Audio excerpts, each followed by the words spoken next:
Alhamdulillahilladzi khalaqal insana min 'alaq. Wassalatu wassalamu ala sayyidina wa habibina wa syafi'ina wa habibina Muhammadin alladzi bu'itha liyutammima makarimal akhlaq wa ala alihi wa sahbihi alladhina yaltamisuna al-kufra wan nifaq. Amma ba'd. Faqad qala Allah subhanahu wa ta'ala fi kitabihil karim, alam a'had ilaikum ya bani adam alla ta'budu syaitana innahu lakum aduwwum mubin. Subhanaka la ilma lana illa ma 'allamtana innaka antal alimul hakim wa tub 'alaina innaka antat tawwabur rahim wahdina wa waffiqna ila siratikal mustaqim wa'afina wa'fu 'anna bi rahmatika ya arhamar rahimin. Hasantu nafsi bil hayyil ladzi la yamut wa dafa'tukum as-su'a bila haula wa la quwwata illa billahil aliyyil azim. Yang sama-sama kita muliakan segenap alim ulama, pimpinan, zu'ama, penegak dan pembantu dakwah Rasul, Bapak Wakil Wali Kota Kutamadia Banjarmasin, unsur Muspika Kecamatan Banjar Selatan, pimpinan dan tokoh masyarakat, bapak-bapak hadirin, ibu-ibu hadirat, rahimakumullah wa hadakumullah. Malam yang ke-27 Rajab, junjungan kita Nabi besar Muhammad sallallahu alaihi wasallam dapat penghargaan besar, merupakan satu nikmat yang diberikan oleh Allah Subhanahu wa taala kepada baginda Rasul, dan dia adalah merupakan salah satu khususiat dari sekian banyak khususiat yang diberikan oleh Allah. Karenanya itulah Ali bin Muhammad bin Husain Al-Habsyi dalam maulidnya mengulas dalam kata-kata rawinya, wa minasyarafil ladzi ikhtassallahu bihi asyrafa rasul mi'rajuhu ila hadratillahil barril wasul.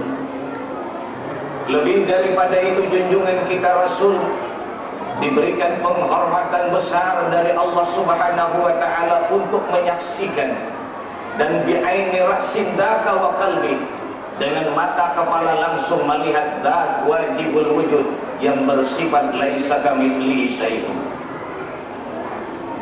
Manusia manakah yang ada di belahan dunia ini langsung di dunia melihat zat Allah Subhanahu wa taala bi'aini rasin daka wa qalbi? Hanya adalah junjungan kita Rasul. Oleh karenanya itulah di dalam kitab Matan Jauharatut Tauhid, ulama berkata, wa minhu ayyanzura bil absari lakin bila kaifin walan hisari iddijais kullaka hadza walil muhtar dunyan tabak. Mungkin saja dan bisa saja orang beriman nanti di dalam surga yang disebutkan dalam Quran, wujuhu yawma idzin nadhira ila rabbiha nadhira. Kalau dalam hadis Rasul, innakum satarawna rabbakum kama tarawnal qamar lailatal badri. Tetapi namun di dunia hanya adalah junjungan kita Rasulullah dalam perjalanan yang suci dan murni itu. Malam itu dipertemukan ke hadrat Allah, maka ada 4 halangan yang dihadapi oleh Rasulullah. 4 itu bekerja keras memblokir jiwa Rasulullah agar tidak sampai malam itu ke hadrat Allah. Pertama, dengan kendaraan borak Rasul beserta Jibril dan Mikail menuju Sidratil Muntaha dan Mustawa di pertengahan jalan antara Masjidil Haram dengan Masjidil Aqsa. 4 yang meneriaki Rasul di pertengahan jalan. Teriak yang sebelah kanan, Muhammad, berhenti sebentar, ada yang aku bicarakan. Junjungan kita Rasul konsekuen dengan waktu, dan beliau mengetahui apabila kesempatan waktu yang diberikan Allah malam ini aku lewat, tidak mungkin kesempatan yang baik ini bisa berulang kembali. Jangan pun Rasul berhenti, menoleh pun tidak. Setelah lewat, tanya sama Sayyidina Jibril, Jibril, siapa sih yang berteriak sebelah kanan tadi? Dijawab oleh Sayyidina Jibril, itulah Muhammad, panggilan Yahudi. Andai kata kau berhenti Muhammad, latahawwadat ummatuka, semua umatmu akan jadi Yahudi. Terus lagi Rasul berjalan menjerit lagi sebelah kanan, Muhammad berhenti sebentar, ada yang kubicarakan. Beliau tahu diri malam ini dapat penghargaan besar dari Allah. Ini mungkin halangan di pertengahan jalan. Jangan pun Rasulullah menoleh, jangan pun berhenti, menoleh pun tidak setelah lewat. Tanya sama Sayyidina Jibril, Jibril, siapa sih yang menjerit sebelah kiri tadi? Itulah kata Jibril, Muhammad, panggilan Nasar. Andai kata Muhammad engkau berhenti, latanassarat ummatuka, semua umatku menjadi Nasrani. Dua ini tidak berat. Dua berikutnya yang paling berat. Ubur menghalangi di pertengahan jalan agar Rasul tidak lewat. Jibril membisik, Muhammad bacakan, a'udzubika limatillahi tammati min syarri ma khalaq. Ubur itu padam dengan sendirinya. Rasul tanya, Jibril, apa sih ubur itu? Dijawab oleh Sayyidina Jibril, itulah Muhammad jin ifrit yang menghalang-halangi agar engkau tidak bisa lewat ke tempat itu. Yang terakhir yang paling berat, di pertengahan jalan, bukan sekedar di pertengahan jalan, tapi menghalangi di tengah jalan yang terakhir ini, yaitu imra'atun jamilatun, wanita cantik. Bayangkan, dalam keadaan suasana yang gelap, teman Jibril waktunya lewat tengah malam, wanita cantik di tengah jalan, lagi pulang ngemis-ngemis cinta sama Rasul. Keluar di lidahnya cumbu rayu, munhasiratan yadaiha, menyingsingkan lengan baju, memperlihatkan kemelusan batang tubuh dan memperlihatkan perhiasan. Keluar di lidahnya, Muhammad, berhenti sebentar. Ngapain sih?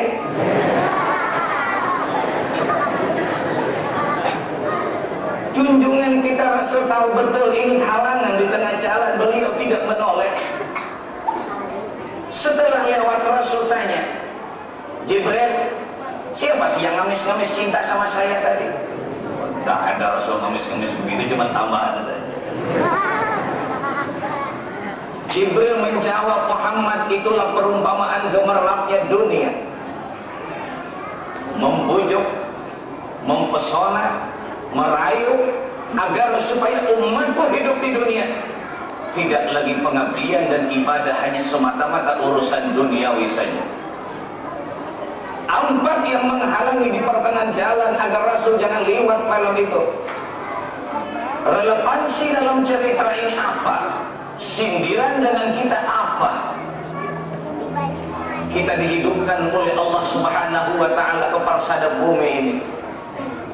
Inilah yang direnung oleh Rabi'atul Adawiyah pada saat beliau selesai melaksanakan salat tahajud. Tiga yang diajukan pertanyaan pada diri beliau. Hai diriku, siapakah yang menciptakan engkau? Hai diriku, apa gunanya engkau hidup di dunia ini? Yang ketiga, kemana kembalinya engkau setelah meninggal dunia? Dari tujuan kita pengabdian dan ibadah hidup ini, Allah Subhanahu wa ta'ala memberikan lingkaran tujuan kita hidup di dunia ini adalah alladzi khalaqal mauta wal hayata liyabluwakum ayyukum ahsanu amala. Bukan ayyukum arfa'u jaha, bukan ayyukum aktsaru amwala, tetapi ayyukum ahsanu amala. Allah lah yang menghidupkan manusia dan Allah lah yang mematikan manusia. Mati dan hidupnya manusia, Allah Subhanahu wa ta'ala menguji kepada kita. Siapa di antara kita yang pandai hidup ini meneburkan bibit-bibit ibadah? Yang sering saya kemukakan, pandai-pandailah hidup ini bikin taska, tabungan asuransi kampung akhirat. Nanti setelah kita meninggal dunia, kita setorkan ke satu bank, nama banknya BCA, Bank Sentral Akhirat. Kan Bank Sentral Asia, uang aja nggak ada, rumah masih ngontrak.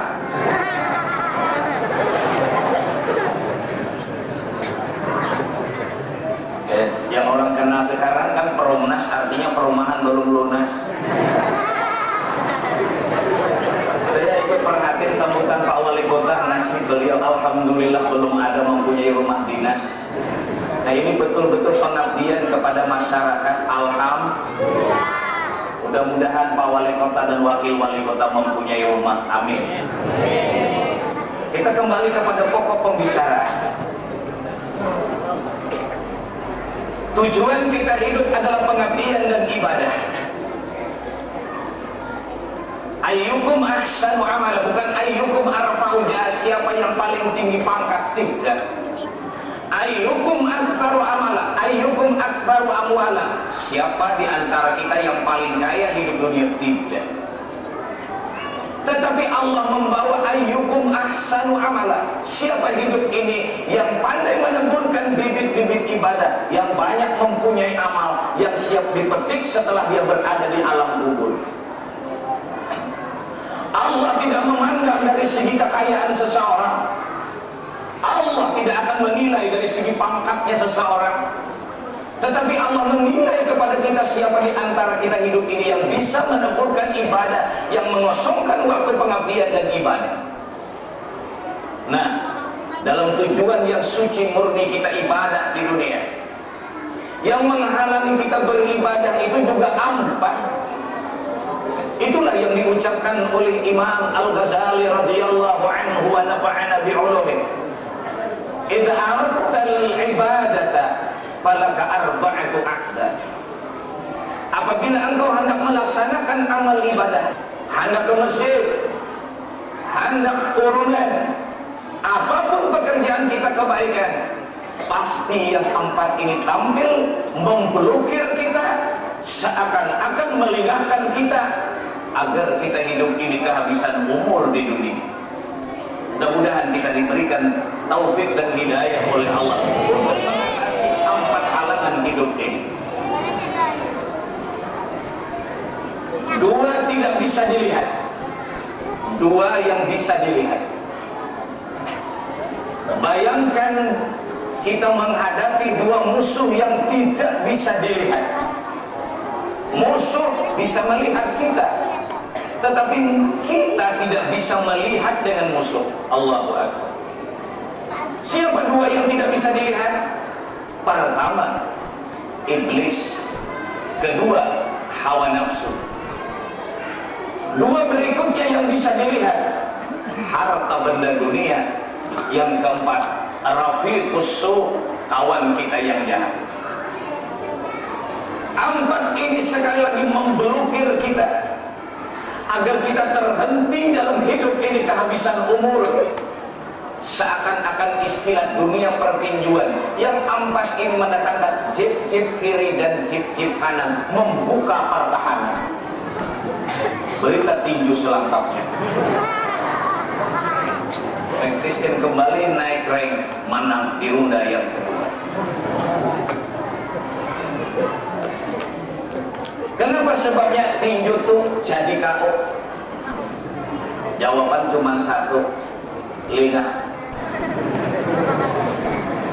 Kenapa jadi lingah? Jip kiri dan jip kanan membuka pertahanan, masuk kok. Akulah tinju itu. Kita begitu juga dalam kehidupan. Kalau saja kita lihat dalam kehidupan empat yang beraksi dalam jiwa kita ini, sekali lagi Pak, Bu, kehabisan umur di dunia. Kita hidup kan terbatas. Paling nikmat hidup 80 tahun. Itu paling nikmat. Sudah 80 tahun, gak ada artinya lagi hidup. Apalagi punya istri cantik usia 80 tahun, usia istrinya 18 tahun, bayangkan diperkosanya.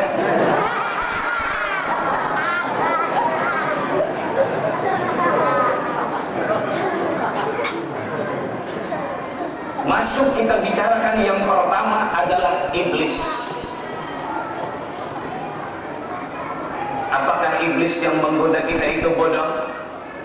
Tidak, dia alim. Apakah iblis yang menggoda kita itu tidak punya titel? Titelnya 7. Apakah iblis yang menggoda kita itu tidak pernah ibadah? Ibadahnya banyak. Apakah iblis yang menggoda kita itu tidak alim? Oh, ilmu pengetahuannya banyak. Hei ulama, hei ustadz dan kiai tukang ceramah, jangan sombong dalam kehidupan. Iblis lebih alim dari Anda. Iblis ibadahnya lebih banyak dari Anda. Hei bapak-bapak yang berpangkat, iblis lebih tinggi dari pangkat Anda. Tetapi namun sayang seribu sayang, dia berlaku sombong dan takabur. Dia bikin sumpah di hadirat Allah, inni la ughwiyannahum ajma'in. Gara-gara Adam, awas, zuriatnya akan kusesatkan. Kalau tidak bisa aku sesatkan pada ketika dia hidup mengerjakan dosa dan maksiat, di akhir hayatnya akan kugoda agar matinya tidak beriman kepada Allah. Dia bikin sumpah.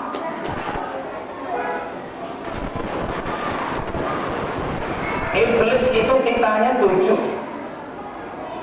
Orang sekarang kan titel cuma 6. 6 itu pun 1 tambahan saja. BA, doktoranus, profesor, doktor, insinyur, lomon.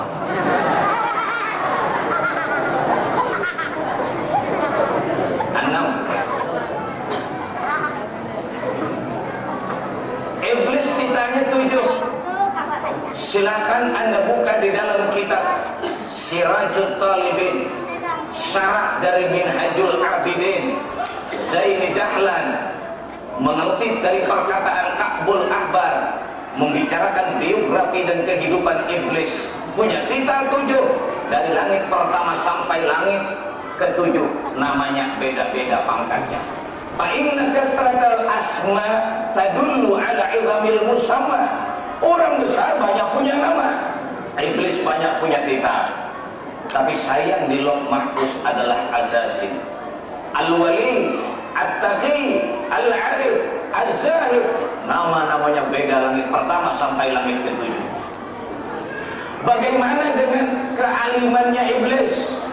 Oh, tidak diragukan kealiman iblis. Wa wa'adal malaikata 20.000 sanah. Dia pernah menasihati malaikat 20.000 tahun. Bayangkan, dia pernah menasihati seluruh malaikat Sayyidul Karubin dan rohani itu 20.000 tahun. Orang yang menasihati orang itu bodoh apa pintar, Pak? Bodoh apa pintar? Coba bilang bodoh, saya pulang. Artinya kalau alim pandai ceramah, jangan sombong. Iblis lebih ahli ceramah dan nasihat sama malaikat. Jangan sombong. Bagaimana ibadahnya iblis? Wa wa'adal malaikata 20.000 sanah. Bagaimana ibadahnya? Wa tafa haulal arsy 40.000 sanah. Dia pernah tawaf di sekitar aras, jumlahnya 40.000 tahun. Tawaf di sekitar aras 40.000 tahun, bayangkan. Ibadahnya tidak diragukan, kealimannya tidak diragukan, tapi sayang dia dapat kutuk dan murka dari Allah. Apa bedanya si iblis dengan syaitan? Kita kadang-kadang bingung. Kalau tidak tahu tafsirnya, dalam Quran kan ada kadang-kadang ditemui ayat iblis, kadang-kadang ditemui dalam ayat syaitan. Apa sih bedanya? Misalnya, ya ayyuhan nasu ubudu usjudu li adam fasajadu illa iblis aba wastakbara wa kana minal kafirin. Dalam surah Al-Hasyr, kamathali syaitani id qala lil insani kfur falamma kafara qala inni bari'un minka inni akhafu Allah rabbal alamin. Dalam surah Yasin, alam a'had ilaikum ya bani adam alla ta'budu syaitan innahu lakum aduwwun mubin. Ya ayyuhalladzina amanu la tattabi'u khutuwatis syaitan wa may yattabi' khutuwatis syaitan fa innahu ya'muru bil fahsya'i wal munkar. Apa perbedaan antara iblis dengan syaitan? Orang kampung tidak menyebut iblis, abilis. Asal anda ini buahnya jauh di sana, abilis. Bedanya iblis dengan syaitan itu, iblis ini bosnya, pimpinannya. Sedangkan syaitan anak buahnya. Geruk, ujung kamu teh geruk-geruknya. Orang kamu teh geruk-geruknya. Kesian orang kamu teh diulah jadi inspektur upacara. Ya namanya orang pilat ke sini. Terakhir, bubel benisa. Gila. Jangan cari orang yang ada pilat tuh kan kesian orang ngomong teh. Maaf kalau ada orang ngomong teh. Kita kembali Pak. Iblis mempunyai grup sejumlah 8. Anda silakan buka dalam kitab Nasaihul Ibad. Jumlah grupnya syaitan itu 8. Masing-masing di mana majelis-majelis kebaikan, iblis itu menugaskan kepada syaitan agar menggoda manusia. Bayangkan Pak.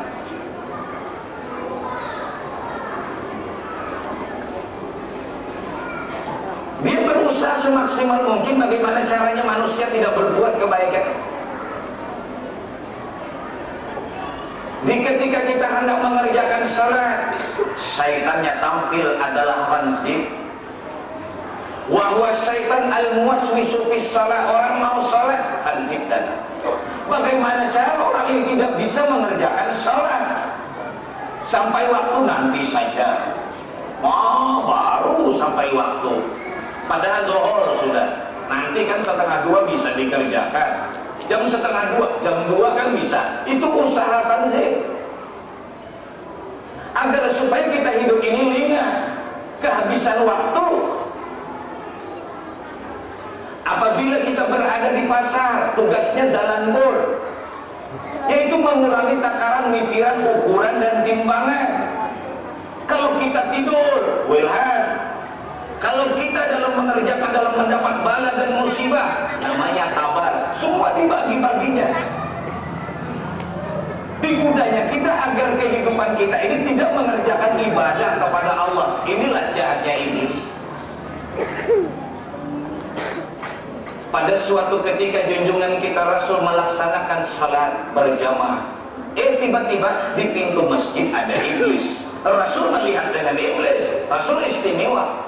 Di pintu masjid ada iblis. Rasul bilang, iblis, kenapa sih kamu duduk di samping pintu ini?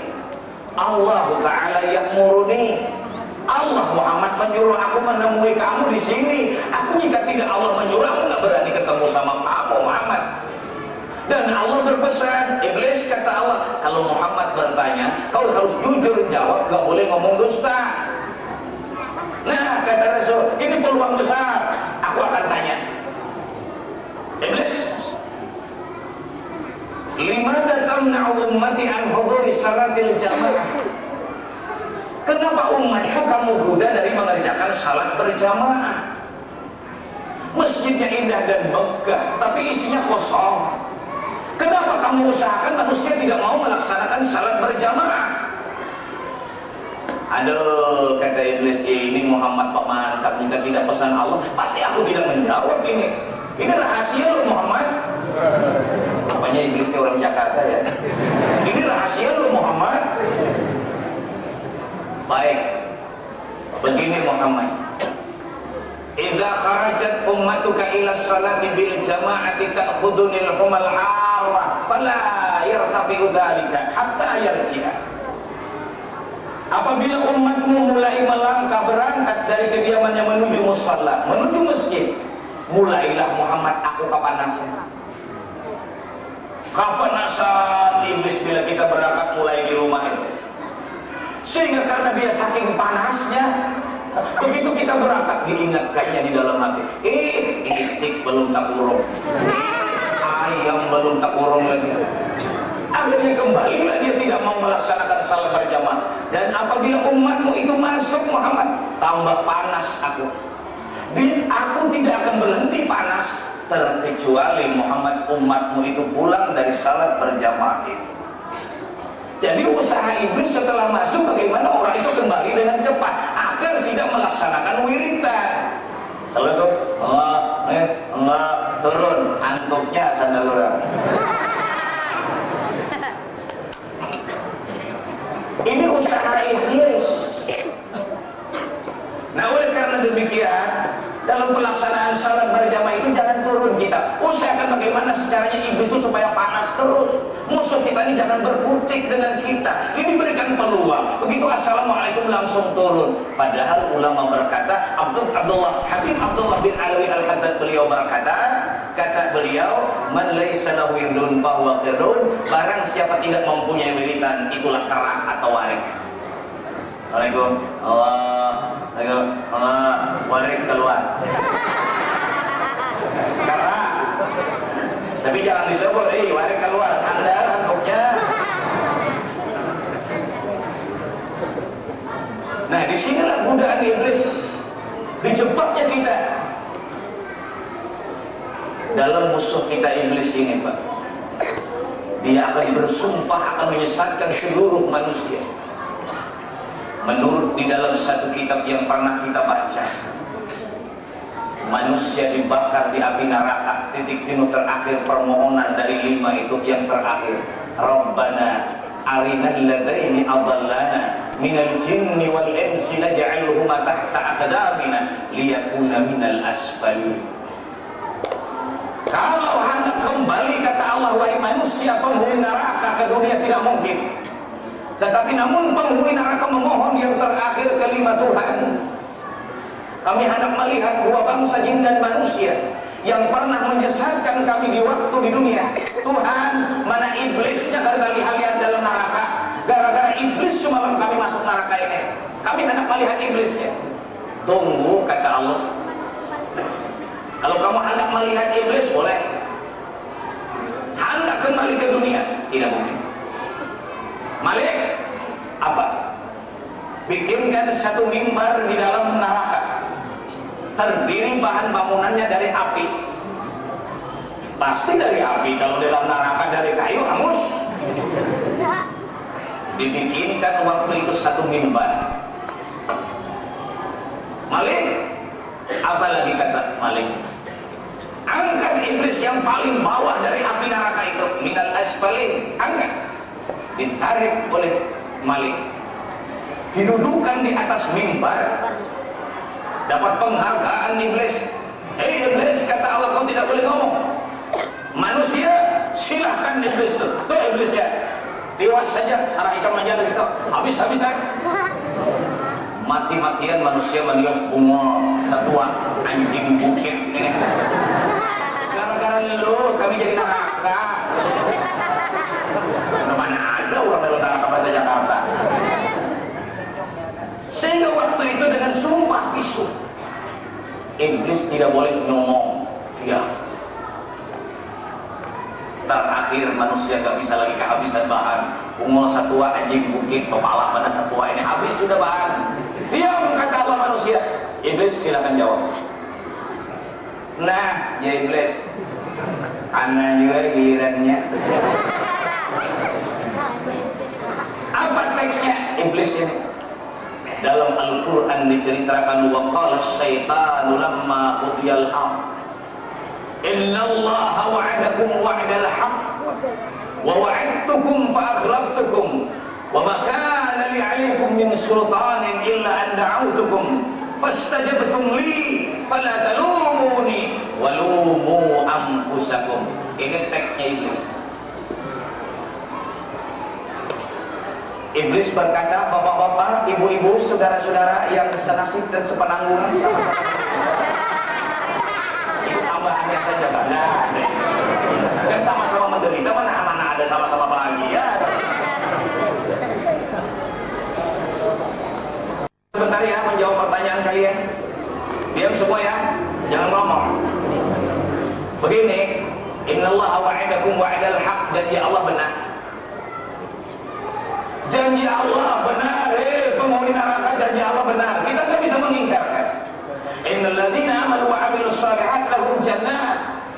Innal ladzina kafaru wa kadzdzabu bi ayatina ulaika ashabun nar. Beriman dan beramal saleh surga. Tuh kayak bubuhannya tuh, kayak buahnya surga. Innal ladzina kafaru wa kadzdzabu bi ayatina ulaika ashabun nar. Tidak percaya, kafir, maksiat, neraka. Ya kayak kita-kita ini ya. Ini nasib kita nih ya.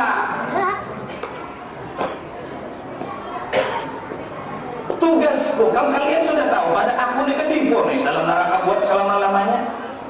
Aku ini diponis dalam neraka buat selama-lamanya. Tetapi aku diberikan kesempatan oleh Allah untuk mencari teman sebanyak-banyak. Kaidah begini Pak, bobot penderitaan itu sama apabila yang menghadapinya banyak, rasa inti ketimbang sendiri. Ngerti?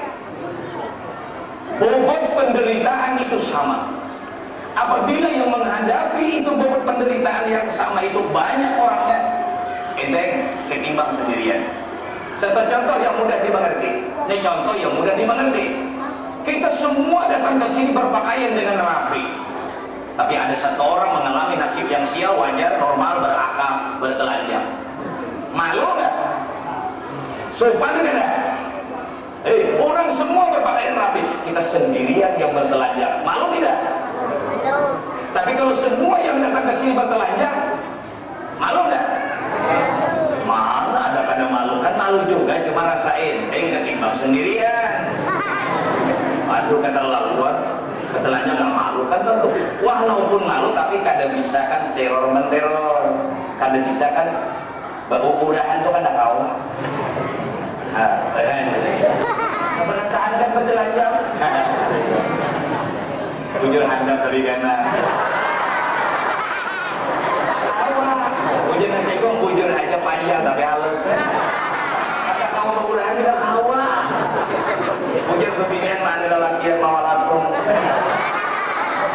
Ujian lelakian mana bibinya manampurung. Ada kawan di orang itu yang bisa kan. Bobot penderitaan itu sama menghadapinya baik. Rasa ini yang ketimbang sini. Ini contoh aja Pak, contoh.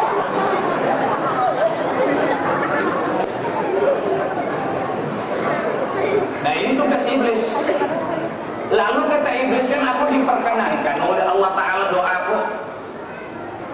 Aku akan menggoda kalian dan diberi kesempatan sebanyak mungkin mencari teman. Oleh karena itu kata iblis kan aku cuma membawai mengajak saja. Kamu juga mulai akunnya. Apa yang menyaliki aku, memarahi aku? Aku kan cuma mengajak kepada kamu, kamu juga yang maunya. Jangan disalahkan aku. Jika aku ini jadi iblis dalam surga, ayo jadi kamu salih, aku sama-sama dalam neraka ini berdiam lagi. Musuh kita yang pertama iblis, masih 3 lagi. 2. Yang kedua adalah hawa nafsu. Musuh kita yang pertama iblis, kedua hawa nafsu. Nafsu itu jahat. Mana jahatnya dengan syaitan? Iblis sudah hebat. Mana jahatnya dengan syaitan godaannya? Anda silakan buka di dalam kitab Risalatul Mu'awanah, perkataan seorang ulama. Ta'arrafin nafsa la ta'man ghawailah. Pan nafsu akbatu min sab'ina syaitan. Kalian kata ulama hendaklah kenal betul bujuk rayu nafsu. Ta'arrafin nafsa la ta'man ghawailah. Jangan merasa aman terhadap tipu dayanya nafsu. Pan nafsu akbatu min sab'ina syaitanan. Nafsu itu lebih jahat dari 70 syaitan menggoda. Nafsu satu lebih berat satu nafsu. Iblis bisa lari kalau kita ibadah. Apalagi kita hatta lahu dora, iblis lari tak kantuk-kantuk. Begitu sampai waktu Allahu Akbar, Allahu Akbar, larinya tak kantuk-kantuk itu. Tapi orang mau sholat, kamu subuh dalam kalam Allahu Akbar, Allahu Akbar, sabar, itu dikandutinya iblis. Ini ada beda. Nah, iblis kalau kita beribadah zikrullah dia lari. Tetapi bila kita lupa dengan Allah dan kita kembali untuk mengerjakan sesuatu apapun lupa dengan Allah, iblis kembali beraksi. Tapi nafsu tidak bisa lari. Inilah kejahatannya nafsu. Musuh dalam salawat. Kalau dalam selimut kan masih utuh, bisa disimba-simba. Tapi kalau dalam salawat membahayakan. Nafsu itu jumlahnya berapa sih? 7. Silakan Anda buka dalam kitab Fuyudatul Ilahiyah. Nafsu tidak semua jahat. Yang jahat itu adalah ammar. Yang jahat itu adalah lawamah.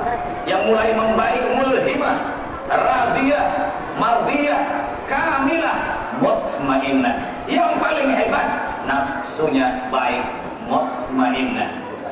Ya ayyatuhan nafsul mutmainnah, irji'i ila rabbika radiyatan mardiyah, fadkhuli fi ibadi wadkhuli jannati. Itu nafsu yang baik.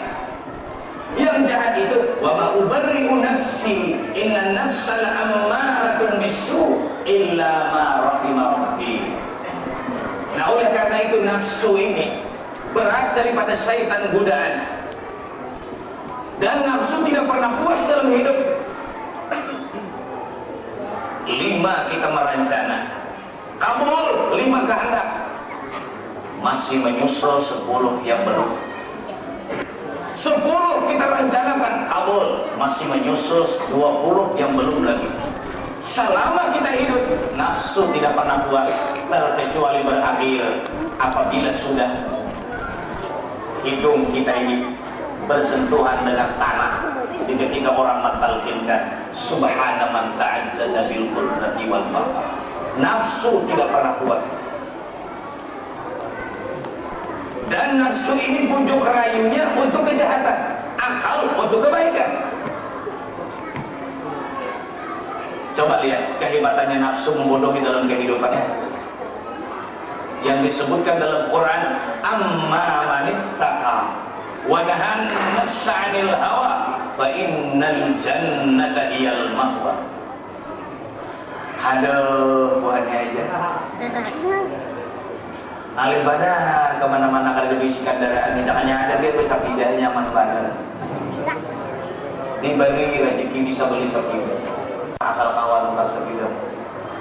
Bisa pulang beli sepeda. Aduh. Yang namanya sepeda motor kalau hujan tetap kehujanan, cakanya mobil biar setengah pakai bisa kan kemana-mana diatur. Diberi pulang rezeki kawa beli mobil. Aduh. Cakanya bisa aja ini belinya mobil yang baru lagi bagus banget. Beli sudah mobil. Aduh. Selama kita hidup, nafsu tidak pernah puas dalam kehidupan. Nah, oleh karena itu kita hidup, waspadalah terhadap bujuk rayu nafsu ini yang tidak pernah puas dalam kehidupan dan tidak pernah kabul semua permintaan. Dan lebih ironis lagi, nafsu itu nyata sudah salahnya tetap diambil. Nafsu. Siapa sih yang tidak tahu hukumnya judi itu haram? Tidak usah tanya mengapa judi itu diharamkan.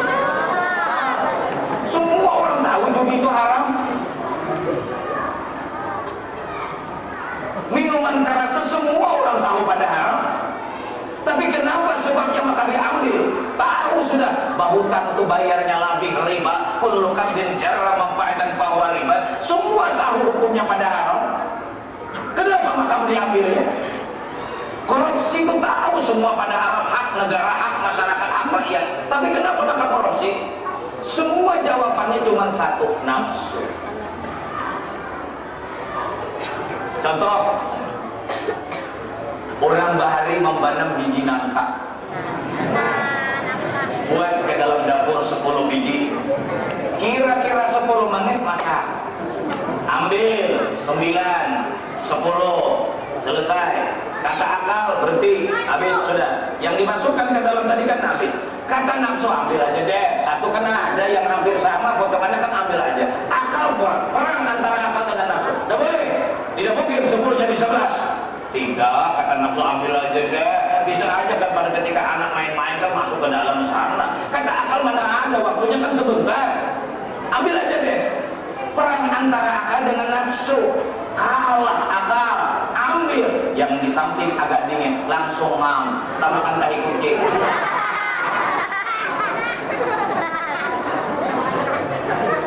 Tahu semua nafsu itu jahat. Dan kita mengetahui, tetapi inilah beraksinya nafsu dalam kehidupan kita. 2. Yang ketiga, gemerlapnya harta benda dunia, membujuk merayu, berteriak. Di saat kita hadir ke majelis taklim, kata tokoh di dalamnya, jual aku. Semua dagangan itu berteriak pada saat kita berada di majelis taklim di sekitar jam 8, jam 9 pagi berteriak. Apakah kita menerima teriakan? Kalau kita mendengari teriakannya dunia, kita tidak akan bisa mengabdi dan ibadah kepada Allah. Rasulullah bersabda, "Ittaqud dunya wattaqun nisa, fa inna awwala fitnati bani Israil kanat minan nisa." Dunia. Dalam hadis Rasul disebutkan dunia itu hulwatun hadiratun. Ad-dunya hulwatun hadiratun. Dunia itu laksana makanan yang manis dan warna yang hijau. Dua ini semua orang yang mengingini. Rasa yang manis, warna yang hijau. Itu dunia.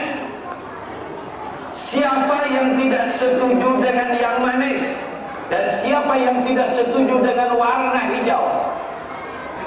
Ustaz, saya tidak setuju yang manis. Saya sudah 2 tahun, 3 tahun tidak meminum makanan dan memakan yang manis.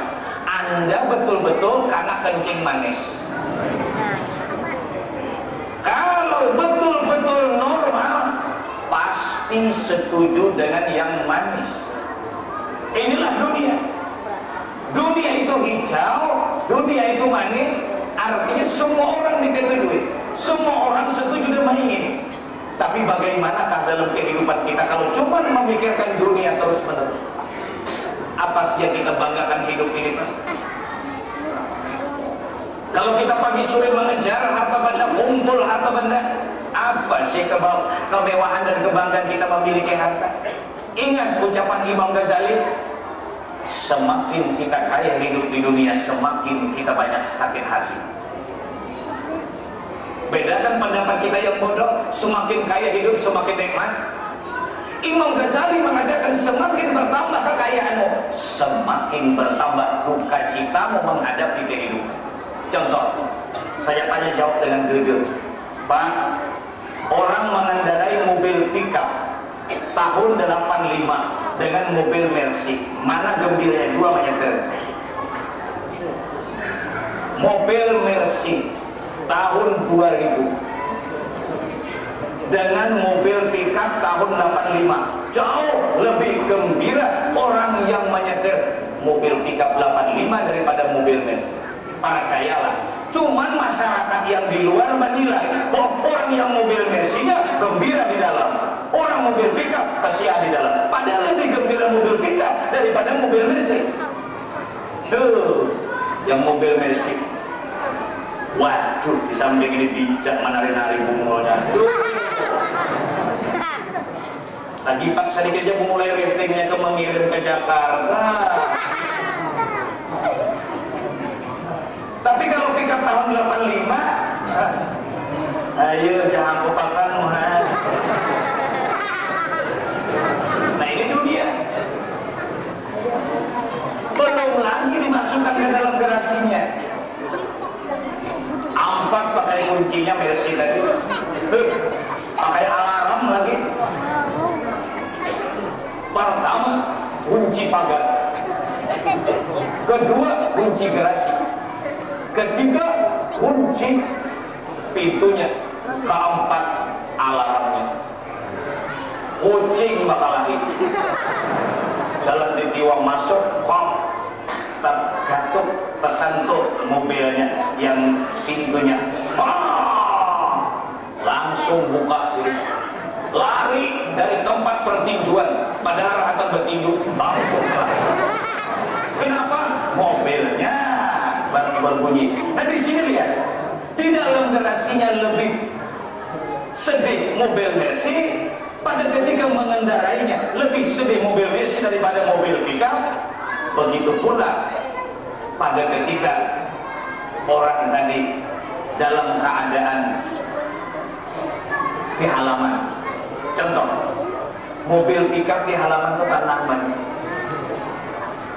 akinya habis mati. Bila menghidupi balimat menunjuk, mendorong. Ada maling melilit, pencuri melilit, alah, ada apa-apa, kami aja berlima mendorong mau hidup.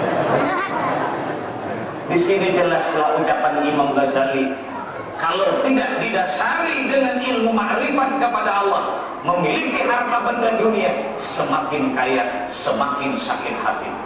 Tetapi berbeda dengan orang yang sudah mempunyai ilmu ma'rifat, silahkan tambah kekayaan, tambah ma'rifat. Dia lihat rumah yang besar, di situ Allah. Dia lihat mobil yang mewah, di situ Allah. Bukan Allah di sana. Pada saat dia melihat rumah yang besar, melihat keagungan dan kebesaran Allah yang memberikan rezeki bisa bikin rumah. Pada saat dia masuk ke dalam mobil, dia makrifat dengan Allah. Pada ketika itu dia makrifat kepada Allah dengan memandang Allah memberikan rezeki kepadaku, bisa beli mobil Mercy.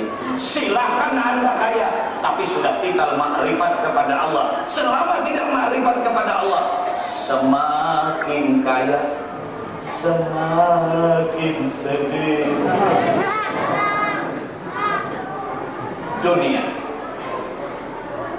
Pada suatu ketika junjungan kita Rasulullah sallallahu alaihi wasallam diturunkan Allah Jibril untuk menemui dan menawarkan kepada Rasul. Turun Jibril. Bilang Jibril, Muhammad, Allahu Ta'ala yukri'ukas salam. Allah Muhammad berkirim salam. Ya Allah, betapa mulianya Rasul kita. Allah berkirim salam. Kita punya guru itu punya karismatik tersendiri. Teman kita ziarah sama beliau titip pesan, sampaikan salamku sama si Anu. Alangkah bangga dan bahagianya karena gurunya yang mempunyai karismatik yang ia cintai berkirim salam sama dia. Rasul bukan lagi manusia yang berkirim salam. Allah Ta'ala yukri'ukas salam. Allah berkirim salam. Muhammad, di samping Allah berkirim salam, Allah menawarkan Muhammad. Maukah engkau menerimanya Muhammad? Gunung Uhud itu jadi emas. Ini yang disebutkan dalam Burdah, warawadatul jibalu summu min dhahabin an nafsihi fa'araha ayyama sama. Maukah Muhammad? Dijawab oleh Fa'atrakara sahur sa'atan. Rasul menundukkan kepalanya sujud. Maukah Muhammad gunung Uhud jadi emas untuk lihat kalimatillah? Rasulullah menunduk sujud. Kemudian beliau menatap kepada Sayyidina Jibril. Jibril, inna dunya daru man la daralah, wa malun man la mala, qad yajma'uha man la aqlala. Ketahuilah Jibril, sesungguhnya dunia ini rumah yang tidak ada rumah pada hakikatnya. Sesungguhnya dunia ini harta, pada hakikatnya tidak ada memiliki harta itu. Kadya cuma Muhammad la aklala. Terkadang orang yang menumpuk dunia itu, kata Rasul Jibril, adalah orang yang tidak mempunyai akal. Spontanitas Jibril menjawab, Muhammad, tabbatakallahu bil qawli tsabit. Bahasa Banjarnya, mudahan Muhammad ucapan ikam itu menuntung. Jangan tergiur dengan gemerlapnya dunia, mudah hati kemenuntung Muhammad. Sampatakallahu bil qaulil thabit. Inilah pendirian Rasulullah terhadap gemerlapnya dunia. 3. Ada cerita Nabi Isa alaihi salatu wassalam. Di ketika Nabi Isa alaihi salatu wassalam berjalan di tengah-tengah padang pasir tandus, tiba-tiba waktu itu Nabi Isa alaihi salatu wassalam melihat dari tempat yang jauh awan mendung. Di sana awan mendung akhirnya mengelilingi, hujan pun lebat. Nabi Isa lari menuju Nabi Isa dalam gua, hendak berlindung daripada hujan lebat, masuk ke dalam gua. Ternyata di gua itu ada satu ekor macan. Hendak masuk Nabi Isa, tidak berani. Lari Nabi Isa. Di tempat yang jauh di sana ada himah. Didekati oleh Nabi Isa alaihissalam himah. Ternyata di dalamnya ada seorang perempuan cantik. Lari Nabi Isa. Mun kita kira-kira hari hujan, ada berhimah, di dalamnya wanita cantik. Lumayan. Begitu Nabi Isa hendak mendekatannya wanita cantik, beliau jauh lagi. Menangis Nabi Isa alaihi salatu wassalam, ya Rabb, likulli insanin wa hayawanin lahum ma'wad. Setiap manusia ya Allah dan binatang ada mempunyai tempat berteduh dalam kehidupan. Hamba ini ya Allah, Nabi dan Rasul-Mu, tidak ada punya tempat perlindungan dalam mengantisipasi hujan lebat ini. Menangis kesian. Bahasa Banjarnya marista. Langsung dijawab oleh Allah Subhanahu wa taala, Isa, kau hendakkah nikmat itu di dunia aku beri habis-habisan? Nanti di negeri akhirat kau tidak lagi. Atau di akhirat saja seluruhnya, di dunia tidak. Diperlihatkan oleh Allah Ta'ala surga dan nikmatnya. Nabi Isa sambil menangis, ya Allah, hamba rela ya Allah, biar di dunia tidak dapat dan tempat yang layak, dan hamba tidak dapat nikmat dunia ini, asal akhirat nanti ya Allah hamba bisa menikmatinya. Inilah pilihan Nabi Isa alaihissalam. Kalau kita tidak, kalau kita berdoa Rabbana atina fid dunya wa fil akhirati. Tetapi jelas menurut Imam Ghazali, kalau orang rajin kerja dunia pasti malas ibadah. Kalau orang rajin ibadah pasti kurang malas urus dunia. Itu Imam Ghazali.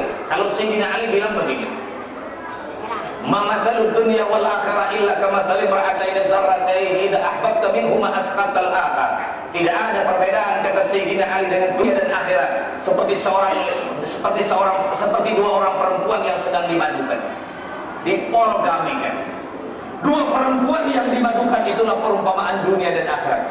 Apabila kau yang cintai yang tua, pasti ngomel yang muda. Apabila kau cintai yang muda, yang tua pasti ngomel. Tidak mungkin terkumpul duanya cinta. Berkata Sayyidina Umar bin Khattab radhiyallahu anhu, andai kata Sayyidina Umar, bisa aku himpunkan antara dagangku dengan ibadahku, lebih dulu utama aku yang dapat mengumpulkan. Ternyata tidak bisa.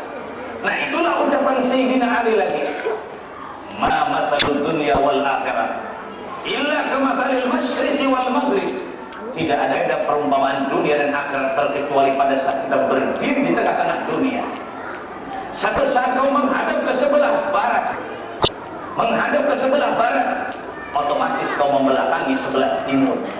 Apabila kau menghadap ke sebelah timur, otomatis membelakangi ke sebelah barat. Menghadap kedua-duanya tidak mungkin.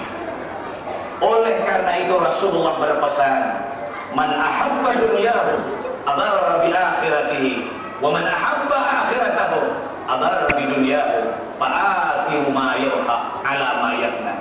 Cinta dengan akhirat, mudarat dunia. cinta dunia, akhirat sakit. Mencintai kedua-duanya tidak mungkin. Maka oleh karena itu kata Rasul, aku titip pesan kepada umatku, fa'athiru ma yabqa ala ma yabna. Banyaki urusan akhirat, kurangi sedikit urusan dunia, agar kau dunia bisa menikmati, akhirat pun kita nikmati. Disinilah kita sadar, Pak, yang sering saya kemukakan adik-adik remaja, hidup cuma satu kali. Hidup ini cuma satu kali. Kalau saja yang satu kali ini kita gagal, kita akan meraih satu penyesalan yang tidak berbuntut lagi.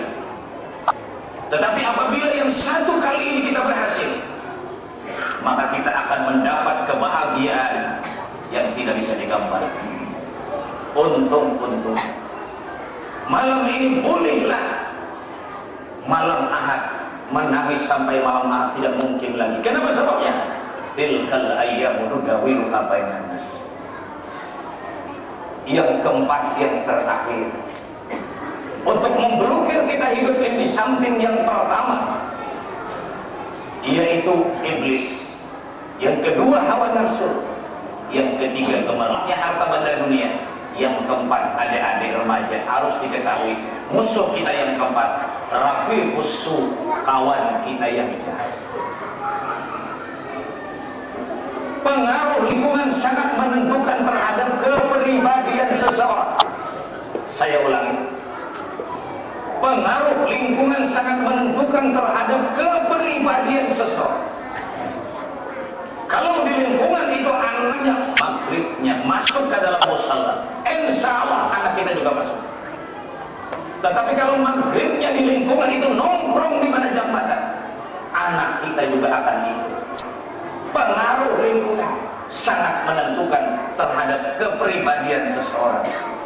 Oleh karena itu Rasul titip pesan, al-jar qabla dar, al-jar qabla dar.